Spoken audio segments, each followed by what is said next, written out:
नमस्कार, आप सुन रहे हैं रेडियो हिंदुस्तान। मैं मनीषा आज आपसे बात करने आई हूँ जीवन मंथन के बारे में। जीवन मंथन मित्रों, जीवन भी एक समुद्र की तरह है, सागर की तरह है, जिसमें हम मंथन करते रहते हैं हर पल, हर दिन। और कभी विष कभी अमृत हमें मिलता है, लेकिन सवाल ये है कि हम इकट्ठा क्या करते हैं, अमृत या विष। और जिस चीज़ को हम इकट्ठा करते हैं हम वही बन जाते हैं, विष कुंभ या विष अमृत। चॉइस हमारी है कि हमें क्या बनना है। हाँ, मैं मानती हूँ कि बहुत बार हमें इतने बेटर एक्सपीरियंसेस हो जाते हैं, कभी हमारी अपनी खुद की गलती के कारण, कभी दूसरों की गलती के कारण, और कभी परिस्थितियों के कारण, या कभी कह सकते हैं कि प्रारब्ध में ही ऐसा लिखा होगा। लेकिन क्या हम उस विष को अपने अंदर उतार कर अनेकों समस्याओं को आमंत्रित कर लेते हैं और विषकुंभ बनकर रह जाते हैं, लाइक ईर्ष्या, अहंकार और जितने भी नेगेटिव कैरेक्टरिस्टिक्स है उनका पुतला बनकर रह जाते हैं? या फिर हम उस विष को सिर्फ अपने कंठ में धारण करके शिव जी की तरह नीलकंठ बनकर रह जाते हैं, क्योंकि बाहर निकालते नहीं बनता और अंदर उतारेंगे तो खुद को ही नुकसान पहुंचाएंगे, क्योंकि जो हमें मिला विष हम दूसरों को फैलाएंगे तो जीवन ऐसे नहीं चलेगा मित्रों। तो दूसरी बात है अमृत। अमृत यानी कि हमें अच्छा मिला तो हम उस अच्छाई को दूसरों को भी बांटें और अपने अंदर अच्छे गुणों को, अच्छे गुण जो कि अमृत के समान हैं, जो आपको इमोर्टल बनाते हैं, जैसे कि अमृत आपको इमोर्टल बनाता है, तो वैसे ही आपके अच्छे गुण आपको अमृत का कुंभ बना देते हैं। अमृत आप स्टोर करते हैं तो, जैसे कि अच्छा व्यवहार करना दूसरों के साथ, दूसरों का भला करना। कई बार क्या होता है कि जब आप आगे बढ़ रहे होते हैं तो अनचाहे आपके जाने बिना ही और आपके सोचे बिना ही आपके ऐसे बहुत सारे शत्रु पैदा हो जाते हैं जो आपसे ईर्ष्या करने लग जाते हैं और अपनी ईर्ष्या का वमन जब जब मौका मिलता है उन्हें आपके ऊपर करते रहते हैं। तो ऐसे में क्या करा जाए दोस्तों? मानती हूँ हम इंसान हैं और हमारा भी ब्रेन जो है इससे डिस्टर्ब हो जाता है, लेकिन कहीं ना कहीं मेरे दिल में ये ख्याल आता है और मैं ये सोचती हूँ कि जब ईश्वर हमारे साथ हैं तो हम ऐसे लोगों से अपना एक सुरक्षा कवच बनाकर चले, उन लोगों की नेगेटिविटी को अपने अंदर प्रवेश ना करने दें। जैसे कि स्कैनिंग होती है ना, सिक्योरिटी, एयरपोर्ट पर जाओ, मेट्रो में जाओ या कहीं भी होती है, और वहाँ पर जितना भी अवांछित जो भी सामान होता है उसे हटा दिया जाता है, तो वैसे भी दूसरों की घृणा, नफरत और ईर्ष्या को हम अपने अंदर ना लाने दें, क्योंकि वो तो खुद ही अपना बुरा कर ही रहे हैं अपनी ईर्ष्यालु प्रवृत्ति के कारण, तो हम क्यों उनकी नेगेटिविटी को अपने अंदर आने दें।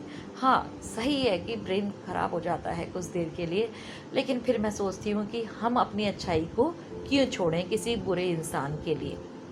कभी कभी जब आप अच्छी राह पर चल रहे होते हैं तो अनजाने में ही आपके कितने सारे दुश्मन हो जाते हैं, और आपका गुनाह क्या होता है कि आप अच्छे हैं, और बजाय अपनी सेल्फ स्कैनिंग करने के लोग अपनी असफलता का जो भी दोष है वो आपके ऊपर थोपने लग जाते हैं, और उन्हें अपने जीवन में जो असफलता मिलती है बजाय उसके अंदर के कारणों को खोजने के, आत्ममंथन करने के, वो दूसरों को ही उसका दोष देने लग जाते हैं, और फिर पूरी उनकी ज़िंदगी उस विष को कलेक्ट करने में और उसका वो रेसिप्रोकल जो इफ़ेक्ट आने लगता है उनकी लाइफ में, उसमें ही निकलता चला जाता है, और वो हमेशा जब भी मौका मिलता है दूसरों पर अपने विष का वमन करते रहते हैं।